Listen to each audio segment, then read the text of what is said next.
Ban করা একটা cinema আজকে রিলিজ হচ্ছে, এই বিষয়টা আসলে আমাদের সবার জন্য ভীষণ বিস্ময়কর। যারা অভিনয় করি আমরা, আমাদের তো আসলে অবজারভেশন পাওয়ারটা কিঞ্চিত থাকে আর অন্যান্য সাধারণ মানুষের থেকে, তাই না? সো যখন কোনো মার চরিত্রে অভিনয় করি, আমি তো এখন মা নই, আমাকে দেখে শিখতে হবে, ওই জিনিসটা আমি অবজার্ভ করি। ঠিক একইভাবে যখন সাংবাদিক চরিত্রটা আমার কাছে এসেছে, বললাম আমি অবজার্ভ করে সেটা আমি অন স্ক্রিনে পোর্ট্রে করার চেষ্টা করেছি, আর আমার ডিরেক্টর আমাকে হেল্প করেছে, আর সবাই তো হেল্প করবেই। আর স্ক্রিপ্টটা তো কন্টেন্টটা তো স্ট্রং ছিল, যে খুব বেশি এফোর্ট দিতে হয়নি, অটোমেটিক্যালি সব কিছু ভালো হয়ে গেছে। আমি বলি না, সেও দিয়ে বলেছে।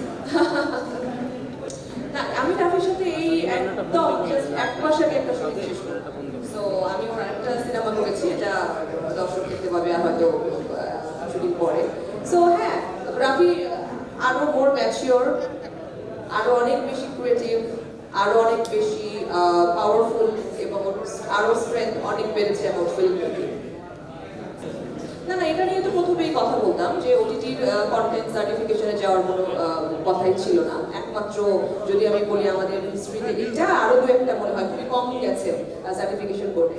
তো আমাদের তো আমরা সবসময় চাই লেভেল দিতে, যে 13+, 14+, 18+, দ্যাটস ইট।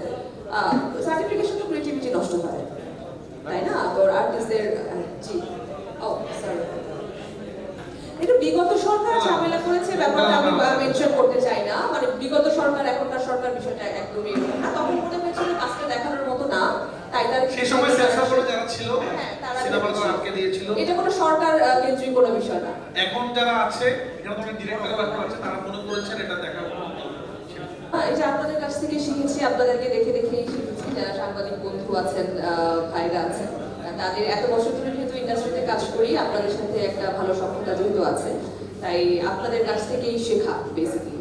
আর এই শুটিংয়ের অভিজ্ঞতার কথা যদি বলেন, প্রতিদিন সকাল 7টায় শুটিংয়ে ঢুকতাম, আর এই টেনশন নিয়ে ঢুকতাম আজকে কতগুলি মাইল খাবো, আজকে রাফি কাকে কাকে দিয়ে আমাকে মানে জানিয়ে দিবে, কে কে এসে আমাকে অ্যাটাক করবে, কয়জন এসে আমার গায়ের উপরে উঠবে আর মারবে, মানে যেহেতু এটা আমি আগে বলেছি মার্ডার মিস্ট্রি। সো কাজটা আমরা ভীষণ কষ্ট করে সবাই করেছি, আর এই কষ্টটা যেটা সবাই বলছি আমরা যে ভীষণ কষ্ট। সো দেখেন আপনারা, ভালো লাগবে সবার। 2 বছর ব্যান করা একটা সিনেমা আজকে রিলিজ হচ্ছে, এই বিষয়টা আসলে আমাদের সবার জন্য ভীষণ বিস্ময়কর, যারা যারা আমরা কাজ করেছি, ইভেন আইসক্রিম ডিরেক্টর, প্রডিউসার, সবার কাছে ভীষণ বিস্ময়কর একটা বিষয়।